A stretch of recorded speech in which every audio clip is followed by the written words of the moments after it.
Honored to get to introduce to you all Professor Kentaro Toyama. He's the W.K. Kellogg Professor of Community Information at the University of Michigan's iSchool. He's also a fellow of the Dalai Lama Center for Ethics and Transformative Values at MIT. Professor Toyama has worked extensively on technology, global development, and social change. He co-founded Microsoft Research India, where he developed digital technologies to address the needs of poor communities in India. And he's also the author of the book Geek Heresy, Rescuing Social Change from the Cult of Technology, in which he offers us the lesson that technology alone cannot drive social change. Professor Toyama is also a graduate of Harvard College, so it's extra special to have him back here today. And so with that, let's please welcome Professor Kentaro Toyama.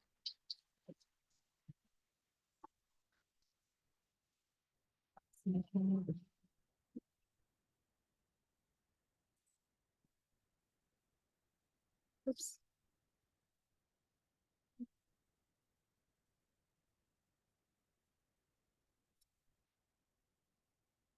All right, so I've intentionally titled this talk with a little bit more of a provocative title. And I want to start with the story of this book by the great science fiction author, Isaac Asimov. So in this book, humanity is about 20,000 years plus into the future. We have colonized the entire galaxy. And in this book, Asimov makes this revelation that over a good chunk of that time, there's been a single superhuman humanoid robot that has been secretly pulling the strings in the background to ensure that human beings don't destroy themselves.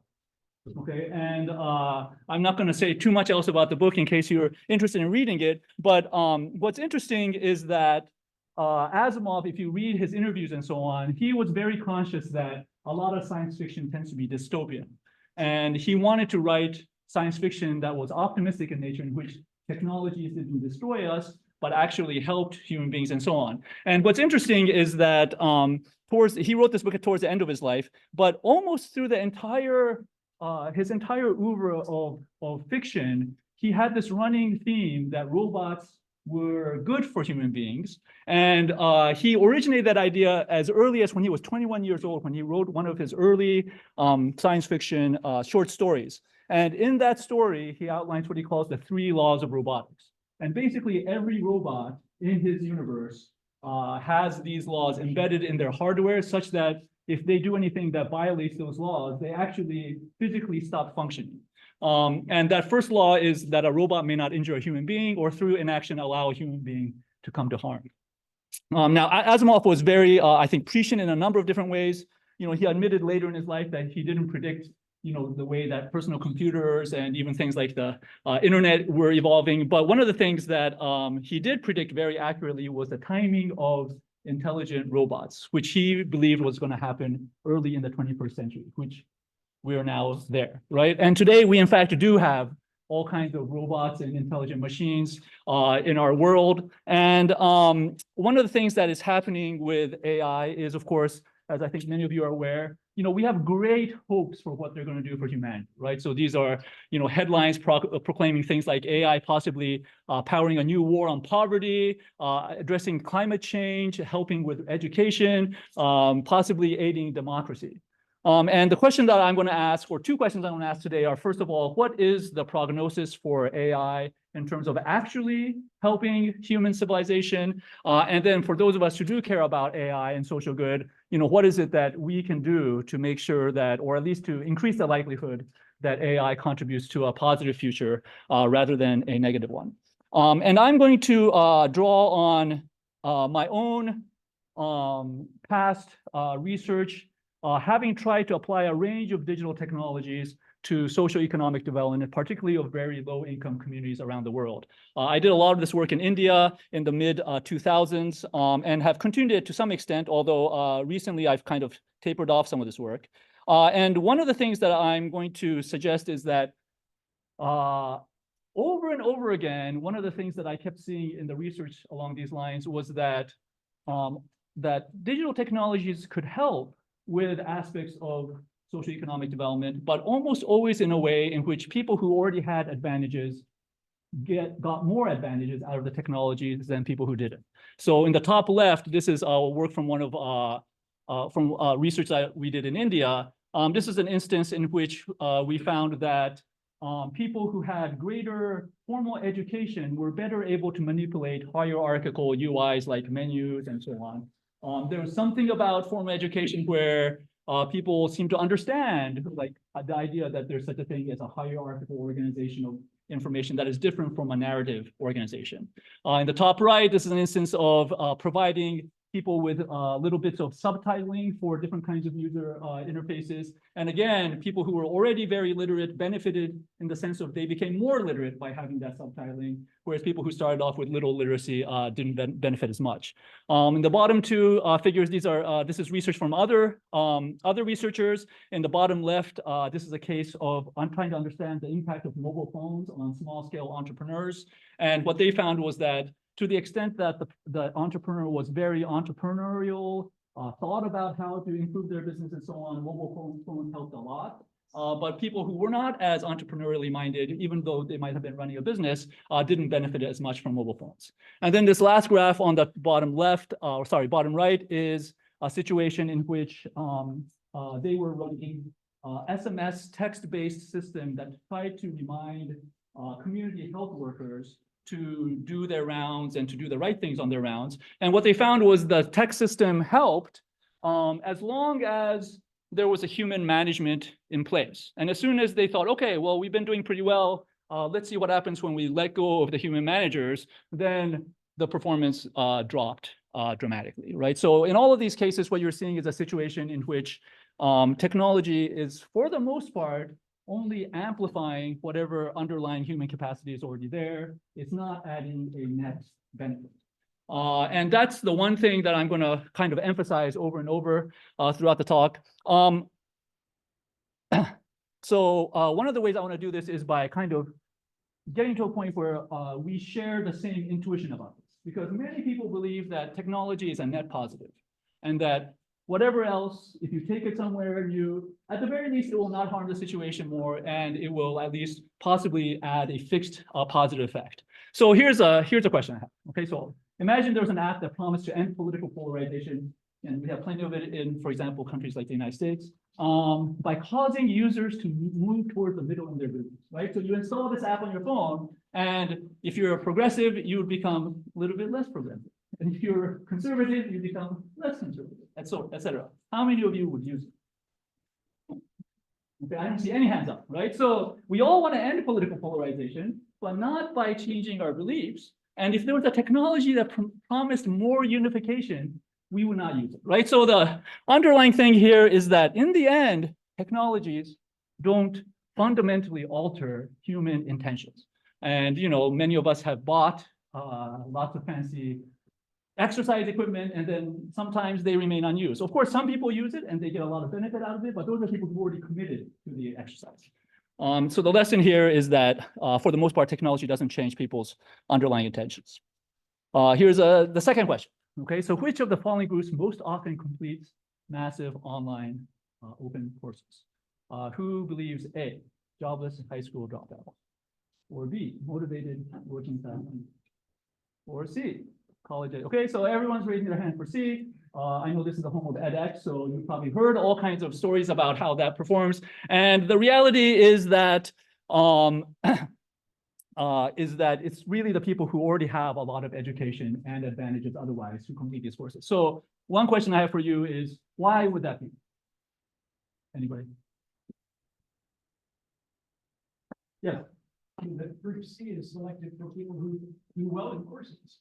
Okay, good. Yeah, so group C already does well in courses. So obviously they would do well on online courses. Good. Anybody else? Yes. I think they understand the value of knowledge. Okay, they understand the value of knowledge. They value it. They're willing to put in the effort. They have time. You got a lot of people who are working 2 jobs. Like the last thing they want to do at the end of a long day is work math problem sets. Yes. It's difficult to complete an online course without human interaction. If you don't have that skill, you need someone to mentor you and guide you through it. Great. Courses often don't have that. Yeah, it's hard to do it without some kind of social pressure. Thank you. Yeah. And the platforms themselves are probably developed by people who are educated themselves. Okay, yeah, so these platforms might be designed even unintentionally for people who already have a lot of education. So these are all, I believe, true. You got to a point about how education is actually a social process, not a question of just some kind of transfer of information, which I think is really true and which a lot of people fail to recognize about education. This is Sebastian Thrun, who was one of the co-founders of Udacity. He eventually, after making a whole lot of noise about suggesting that online courses would do away with regular residential college and so on, we're all still here. He basically said, okay, it's true that the MOOCs are great for a top 5% of students, but not for the bottom 95%. And I would argue that any problems of education are really about the people who are struggling to get one, not the people at the top. So what does this mean? That overall, the lesson here is that technology's impact depends a lot on underlying human capacity. Okay, last question.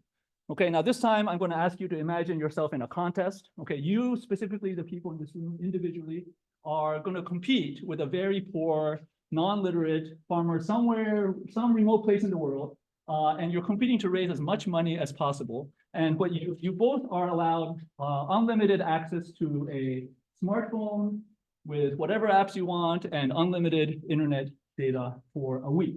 Okay, during that week, and I want to stress this is not a trick question, okay, who would be able to raise more money? Who thinks the farmer? Okay, maybe some people. And who thinks you would be able to, people in this room? Okay, and again, let me ask why. Well, the farmer would have more access to their community. The farmer would have more access to their community, okay, to the farming community, that's true. Yeah. Great, you have richer friends, yes, okay. Same thing, okay, good. Anybody else? Yes. We don't have to speak to people with money. Okay, good. Yeah, you also know how to communicate with your richer friends. And some of you probably have very good organizational skills that a typical, again, very poor farmer who's constantly in the fields might not have the chance to have developed. So all of this is true. And of course, if you were competing against somebody like Taylor Swift, who would win? Okay, it's not you. Okay, so for the same reasons. And this is just to say that when you give everybody access to the same technology, it's the people who have advantages who gain even more advantages out of it. It's not that giving everybody the same technology equalizes the situation.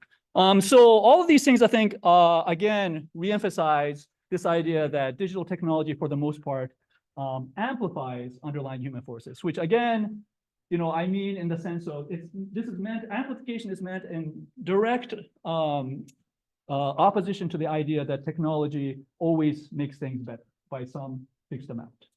Okay, and incidentally, I don't talk about too much in this talk, but I do also find that technology can cause negative effects to get worse. And so again, a lot of the initial conditions with what the human forces are makes a huge difference. Now, at heart, this idea is really a very simple statement of the fact that technologies are tools that we use for our own purposes. It's not really anything more than that, but it has a whole bunch of corollaries, like the ones here. And I'm going to talk about some of these through initially by talking about kind of things at a larger scale. So this is a graph from the US Census Bureau. And on the bottom, in the bottom green line, what you're seeing is the rate of poverty in the United States since about 1960. And if you were to expand this back to World War II, what you would see is a steady decline in the rate of poverty until just about 1970. And then since then, it's basically stayed stagnant between 10 to 15%. Now, during the same period from 1970 on, we have seen an explosion of digital technologies. And it's not just that these technologies have been invented, many of them have gone completely mainstream, right? So today, I don't know if you've noticed, but sometimes you'll be walking down the street and homeless people who are asking you for money, they have a smartphone, okay? They have access to Facebook, right? So this idea that the technology somehow helps people become richer is, I would say, not borne out by this. Now, I'm not necessarily saying that the technology was the cause of this flattening, but at the very least, the technology doesn't appear to be helping that much. Certainly nowhere near what you hear from Silicon Valley. And you can play this game with a whole range of information. So for example, inequality in this country, it's gotten worse and worse and worse, at least since about the mid-70s. And again, we've had great technologies. They've gone everywhere. They haven't done anything to really fundamentally help rein that in. With respect to education, here the story is a little bit different. Since about, again, the 70s, levels of reading and math have been apparently increasing if you look at certain kinds of standardized tests. But then somewhere around 2012, they start to decline. And then this sudden blip, of course, is because of the pandemic, a time when many students were cut off from human teachers and had even more access to technology than before.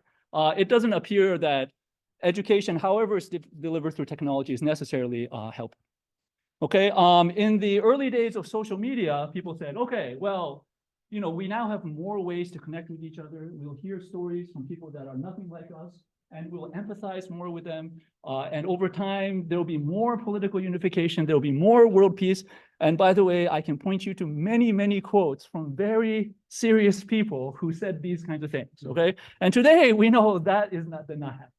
Right? If anything, political polarization increased. I believe in this case, social media actually had a significant role to play, and there are people who've studied that who also suggest a similar conclusion. Okay, what about whether or not we become more compassionate? Okay, so maybe we're more politically polarized, but we are more compassionate towards people that we care about. At least that's not, again, what the data shows. That as a percentage of our disposable income, how much people give is very consistent, and it's been about 2% with or without Venmo, with or without different ways to give.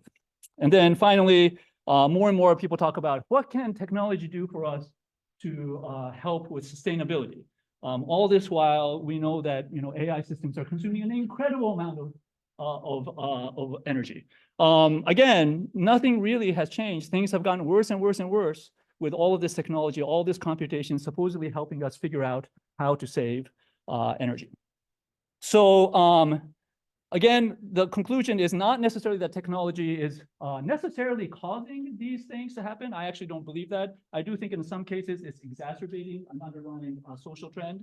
But technology is not adding a net positive effect. And by technology, of course, I mean digital technology, but computing, data science, and AI. And so one question is, what can we say about AI? A lot of, I think, AI is in the future. Certainly, I'm not going to claim to say anything absolutely conclusive about where that's going to go. But I think if you take what we know about digital technology from the past, there's a certain extent to which we can extrapolate. So let's take a question like this, which is at least on the minds of many of my students.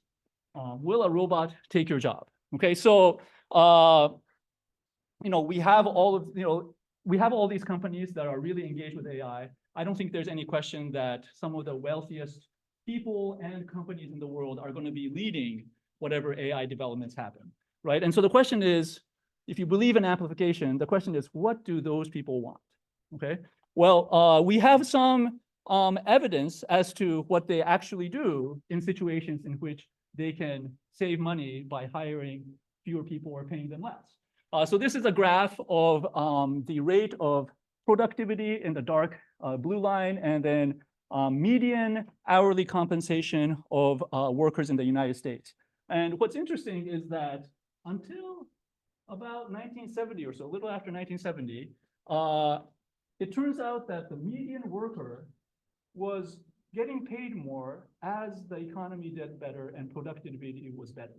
In other words, all those innovations, whether it was factory automation or whatever, were actually contributing to average people getting paid. And then sometime around here, that stopped.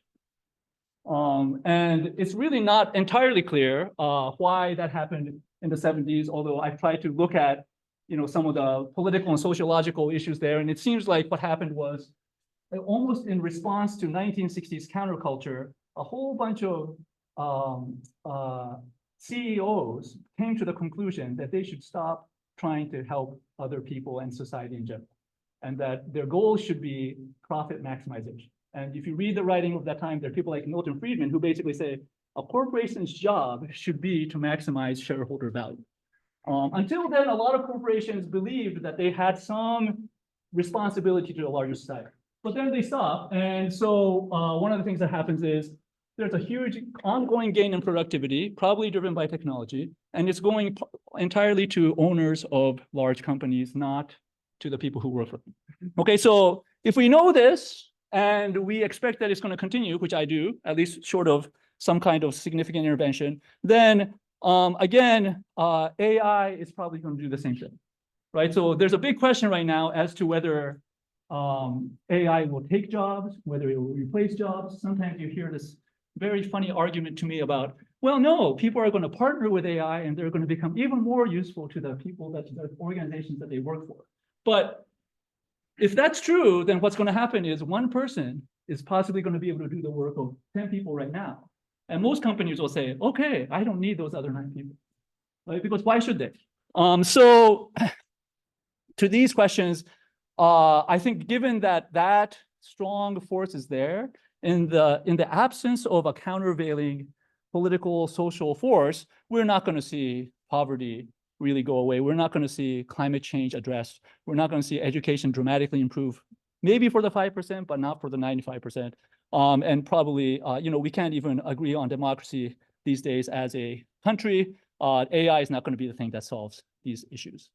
Okay, so one question is, what should we do about this? For those of us who care about AI and social good, and I think probably everybody in this room cares about it, is what do we need? And the main thing that is a corollary of the law of amplification of technology is basically that if you really want the technology to do something different, you actually have to focus on the human forces. Because the interesting thing is if you change those, then that all the technology that already exists automatically aligns in the direction that those human forces are pointing in. So let's see one example. So a few years ago, there was a huge uproar about fake news.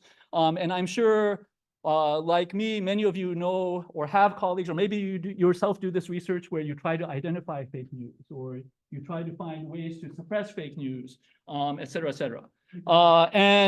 Meanwhile, this was Mark Zuckerberg's original response when Facebook was accused of being a major spreader of fake news. Of all the content on Facebook, more than 99% of what people see is authentic. Only a very small amount is fake news and hoaxes, right? So he was basically denying any involvement. He was saying, and I think on the face, this is probably true because 99% of what transpires on Facebook is in fact not news. It's, whatever people have had for breakfast or whatever, in cat videos. But people who have studied, I think it was the 2016 presidential election, have found that of the news that gets passed around on social media platforms, at least at that time, something like between 10 to 30% was fake news, right? Was news where the origins were not serious news organizations. And so, so he's basically trying to claim no responsibility whatsoever for a phenomenon that seems pretty real at the time. Now, interestingly, he did change his mind. And what caused him to change his mind was the fact that there was significant social and political pressure for Facebook to be a little bit more mindful. And of course, we've all heard about Cambridge Analytica and so on. That social and political pressure got one of the world's most influential companies to change its policies. And at that point, he probably went and hired a lot of the people who wrote these kinds of papers to find ways to better detect fake news, and then implemented some of those policies. And so, for a computer science audience, I think you'll understand this language, right? The thing about social change is that it is social complete, meaning if you can't solve the social problem, you're not going to solve the rest of the problem. And I believe that's generally true of many of the world's persistent social challenges. Okay, so what kinds of lessons might there be for people who do AI for good? One thing is I think we all need to be more humble about what AI for good might actually achieve. One of the wacky things about the technology industry overall is that so many people believe this is a world-changing thing, right? In a way that other industries don't. So for example, many of you may have roommates who are musicians, right? They don't go around saying, I'm going to become the world's greatest violinist because it's going to change the world, right? Or some of you maybe, I don't know. I mean, even people who work in business, right? In the business school, they don't imagine they're going to fundamentally change the world from the businesses they start or the research that they do. And yet in computer science, you routinely have people who think, yeah, I'm going to design an app and it's going to change the world. And I think that's a certain kind of hubris that our community has that we want to check to some extent. The other thing is that if you believe in amplification, then the best way to guarantee that any actual technical artifacts that you develop have positive impact is to work with organizations that are really devoted to that impact and have demonstrated some positive impact already.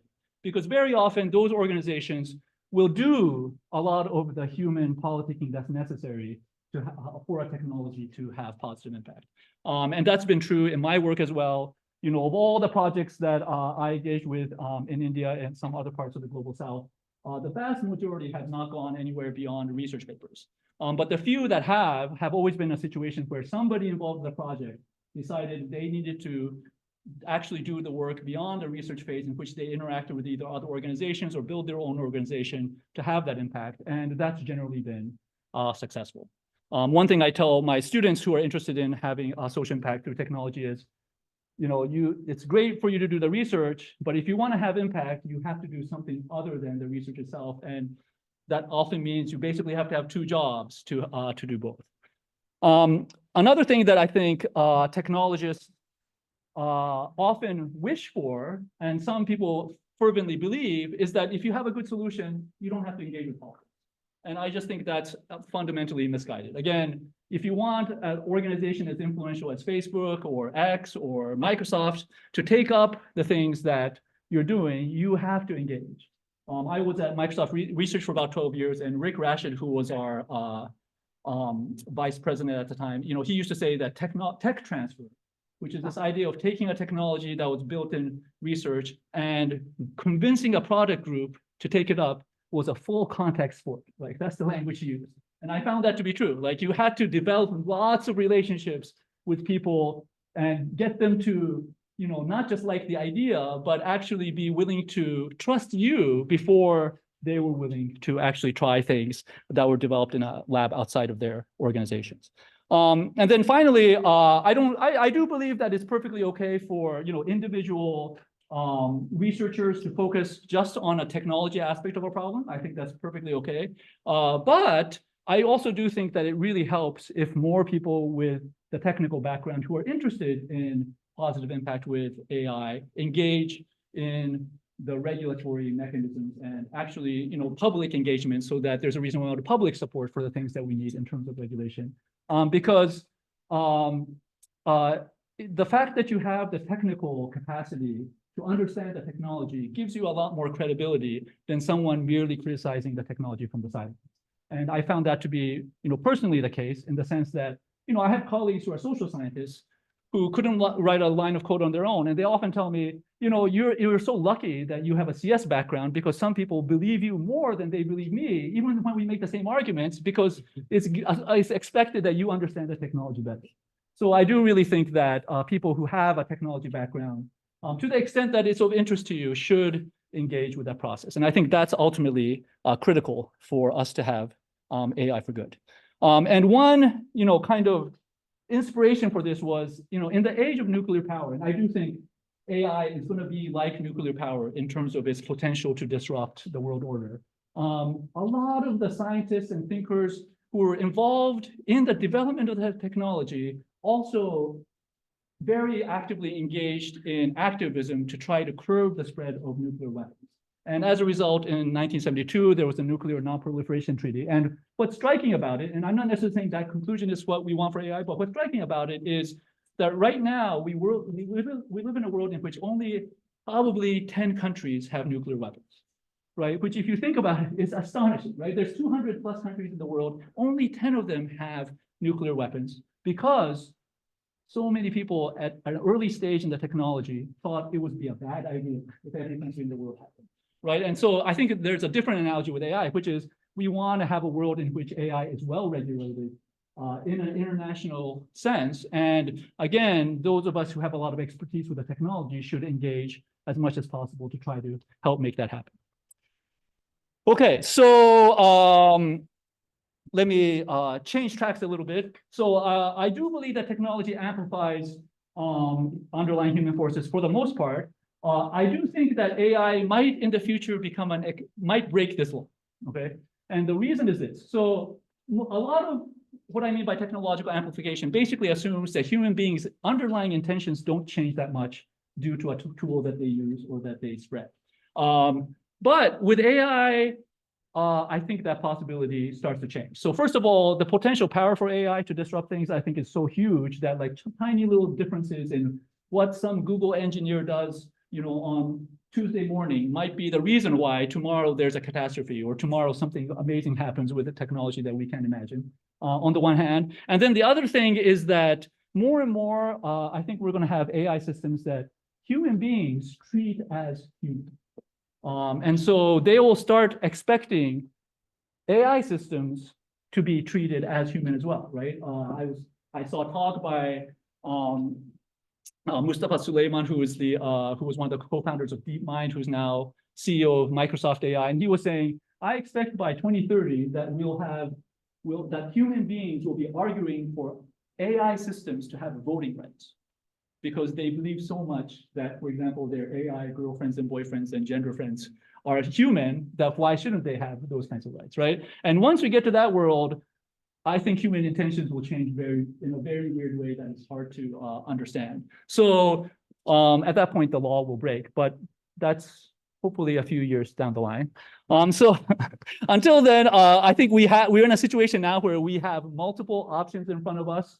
I started with science fiction. We have the chance where machines and the people who control them take over the world and pretty much enslave the rest of us.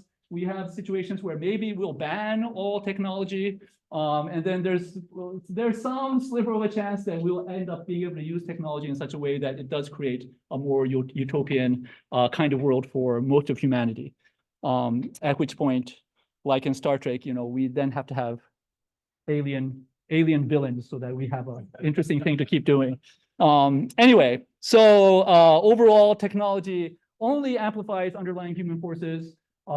Very persistent social challenges require social solutions. And for people who are working on technology for good, it really means you have to find places where there's already positive human forces in place for the technology to continue to have positive impact. And I do believe that for the most part, there will be not an exception for AI, at least until some of these other things start to happen.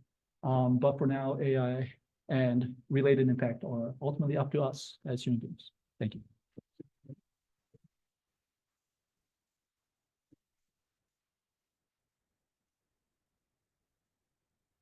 Questions? Yeah. Thank you so much for the talk. I'm just really inspired by the list of things that you wrote for what researchers could do to make sure that AI amplifies the good human values forces. And a lot of it is about going beyond what is expected of researchers to go and engage with communities and build systems that really work on the ground.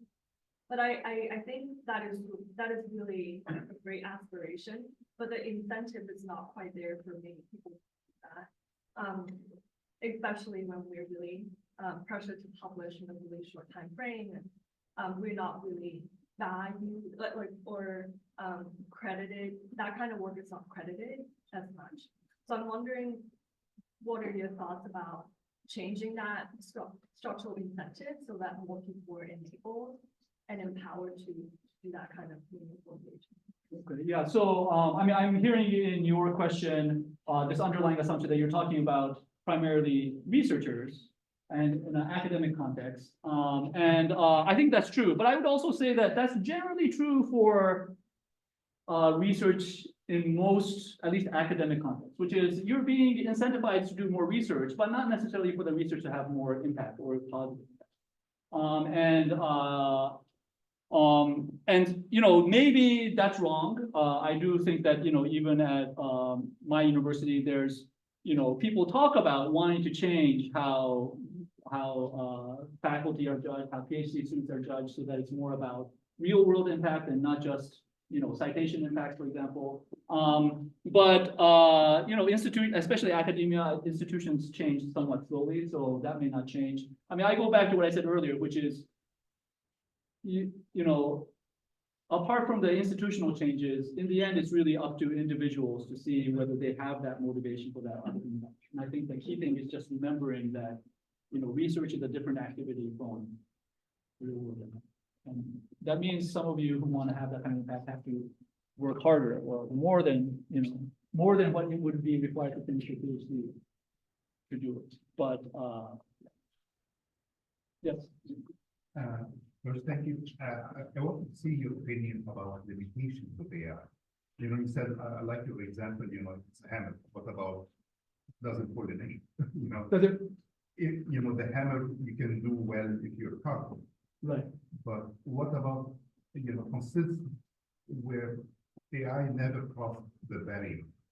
Yeah, so that's a good question. So the question is, yeah, what kind of limitations might AI have? I mean, so I'm of the view that anything that human brains can do, eventually an AI system will do. Now, we might not be there yet today, but I think we've solved the most difficult parts about what intelligence is, and it will be very short order before we have machines that are as good at human processing, at information processing as human beings are. But that doesn't mean that there's still some things that that they can't do. Like, so a lot of people often mention, even today, like ChatGPT, it seems to be able to have regular human conversations, but that's not because it actually knows the things that human beings know, right? It's because it's been trained at a level of data that has been cut off from the real world. We may not have those things until AI is directly connected to more sensors, which researchers are doing, until they start inhabiting bodies, which researchers are doing. So I think from a conceptual point of view, I don't personally find it useful to, really focus on limitations of AI today, because I think they will eventually go away. I do think there's a big question as to whether any, digital system will ever be conscious in the way that human beings are, whether it will ever actually feel pain as opposed to report that it feels pain. That's a big question. I happen to side on the side of, I'm pretty sure this is no more conscious than my pocket calculator, but other people feel differently. Yeah, with respect to limitations of AI, today there's limitations. I think they will go away in surprisingly short amount of time.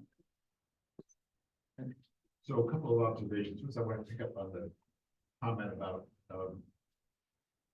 rewarding scholars and academics for making an effort to engage in the process of becoming more politically engaged, and so on and so forth.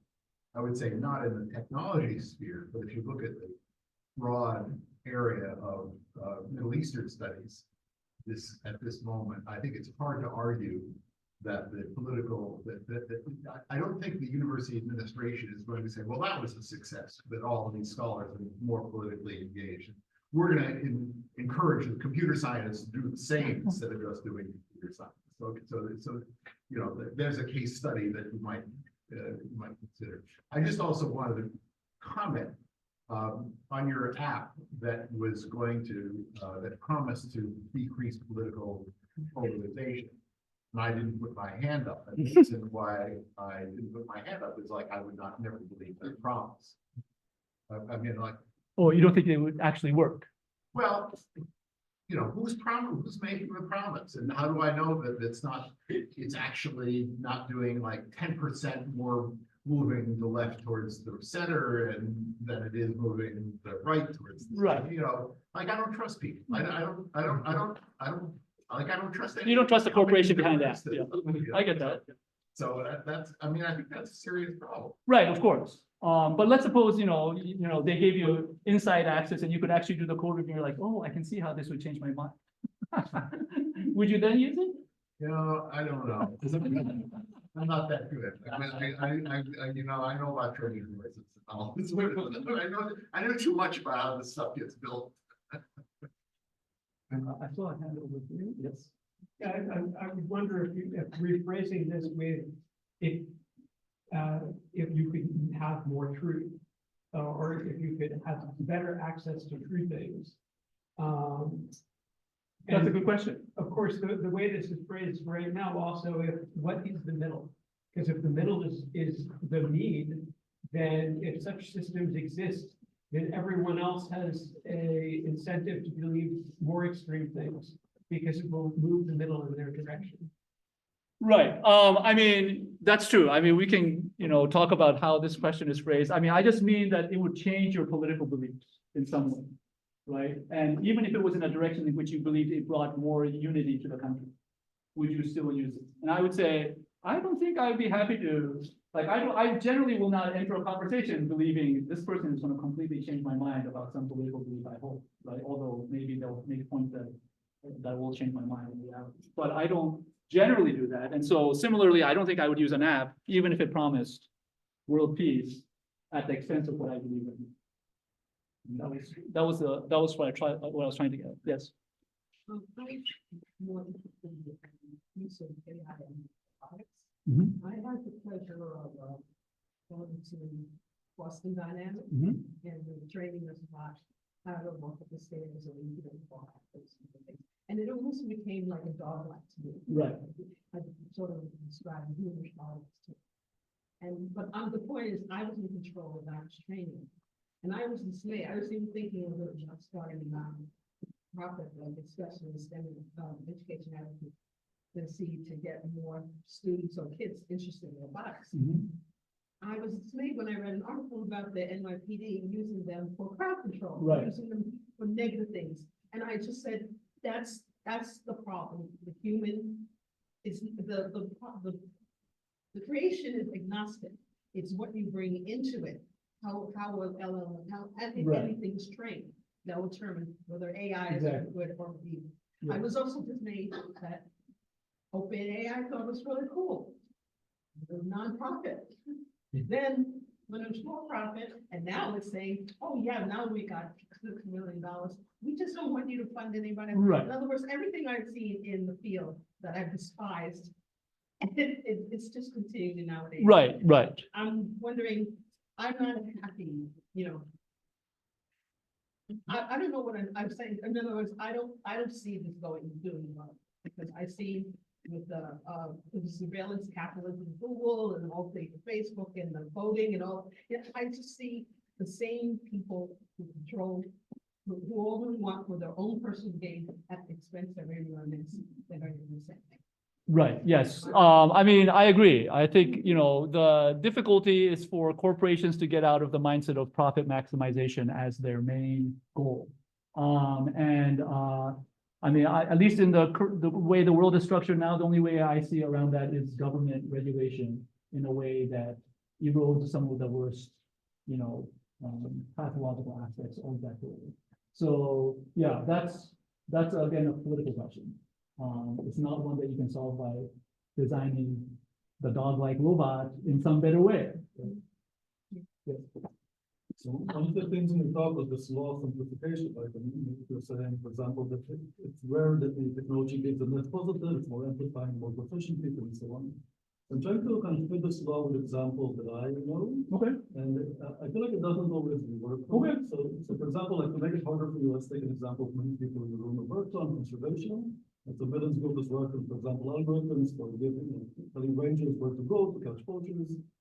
So that's something where I'm trying to fit it with this idea of the more competent the user is, the more this system will help them. And I don't quite see it. So I'm kind of wondering how universal you think this rule is, and does it apply to an example like this? Or? Yeah, absolutely. I mean, it exactly applies to this example. So what I say is that technology is, for the most part, and for those of you who want to get into this, I can explain how I conceptualize this as a matrix multiplication. But for somewhat simpler purposes, you can think of technology as a scalar amplifier, okay? And the direction of the vector that's being amplified is the intention of the human beings or the institutions at heart. And what gets amplified in terms of magnitude is the underlying capacity. So in the case of something like nature conservation, well, I can tell you the same technology you just described will probably not work in the places like in some parts of sub-Saharan Africa where poachers regularly go free because there's not enough of an investment in the rangers, right? So the national intention to prevent poaching is not there as much to amplify. Like, whereas in the United States, maybe you say, well, of course, because we have very good laws around conservation, we have we have a reasonable investment, maybe not enough, but a reasonable investment in the human capacity to enforce those laws. So yeah, you give them the technology, the rangers are definitely set on that. They want it. But if they were corrupt rangers, as sometimes you encounter in some parts of the world, that technology would be used, right? So it's direct amplification. So I would say one of the classes of situations that I see all the time is people taking a relatively narrow context of some place where they've done the study, in which all of us I know, because I was a researcher who did this too. We look for a place where we know the technology will have impact, right? And then the technology has positive impact in that one place. But then we assume, therefore, that change in impact must be the thing that travels when you take, in other words, it's an addition. Whereas what I'm saying is no, what you saw was a multiplication. And so if you go to a different place where the underlying human conditions are pointing in a different direction, it will multiply and possibly go in a negative direction, possibly not have any impact. And so, by the way, I hear a lot from people who are like, well, my son or my daughter learns so much on their computer. And I said, that's true, but that's because you're a very well-educated parent who ensured that your kids have a natural interest in certain kinds of learning. And so if you give them something that allows them to do that learning, they will take advantage of it. But a lot of kids don't have that underlying, parenting. And so a lot of those kids, you give them a computer and they do what my son does, which is they want to play video. Sorry, there was lots of I really like the law of amplification, and I wonder if that operates at the community level, social cultural level, or like level. And related to that is, do you have any strategies or methods on how to identify things to amplify? Yeah, that's a great question. To be honest, I'm intentionally a little bit ambiguous with this. Like, I think this idea does best when it's not too specified. I have spent some time trying to figure out how you can use this to model like individual and capacity amplification. So going back to this matrix multiplication, you can imagine a human being as a vector of a range of capacities, right? And each one has a numerical value to how good they are at that thing. And then technology is a matrix. And what I claim is that that matrix is positive semi-definite. Okay, it cannot be a 180-degree rotation, because then you would have technologies that can cause things to go exactly the opposite of what a human being is, right? But it does allow for a little bit of shear, it does allow for a little bit of rotation. And what ends up happening is the resulting vector is the end impact, right? So that's at an individual level. And if you do that, if you spread a technology so that a bunch of individuals doing it, then I think what you see is a similar effect at a larger group level. And so it's not quite strictly scalar, multiplication, like I said before, but I find that that is a sufficiently useful approximation that it works in a lot of different cases. I will admit that I've run into some situations where the multiplication doesn't work. So for example, there was a study that showed that kids watching Sesame Street in some neighborhoods, it turns out that kids with lesser vocabularies or something like that end up learning more than kids with more vocabularies, because Sesame Street saturates at some level, right? And so kids who start off with fewer advantages actually end up benefiting a lot more from Sesame. So that's an example where amplification doesn't quite work, but it's arguably due to a saturation effect, not because multiplication wasn't what was happening. Anyway, yeah, so with respect to these kinds of things, I mean, I'd be happy to talk with you more on offline, but it often depends on the specifics and the specifics of who has control over the technology and in what ways it's being used and so on. Thank you. Yeah. So my question is, do you think that AI, the current way that we're designing AI to just like imitate humans, is actually like the intent of capitalism, because we just want to replace humans? We could have a world in which the AI actually extends, they use the same optimization algorithms where they're extending tools, just like mobile phones, like kind of they're enabled us to do things that we were not able to do before, right? They did not replace us or like take any human jobs. So I feel that there's been, as AI technologists, I think we could also look at the problem from the way of how can we build this technology in a way that extends human capabilities rather than kind of just like, let's find the places where impact is being done and just apply this technology that is, kind of using the human intellect type of imitation. Yeah, I mean, I don't necessarily believe that people who are engaged with AI are necessarily trying to just duplicate human intelligence. I think it's, we're at a point where even before, ChatGPT, computers could do a lot of things much better than human beings that were like, multiplying numbers or, even proving theorems in some contexts or figuring out protein folding and so on. So I don't think that's necessarily what capitalism is focused on. It's really focused on how do we make the most profit. So that means whoever will pay for this technology, what do they possibly want?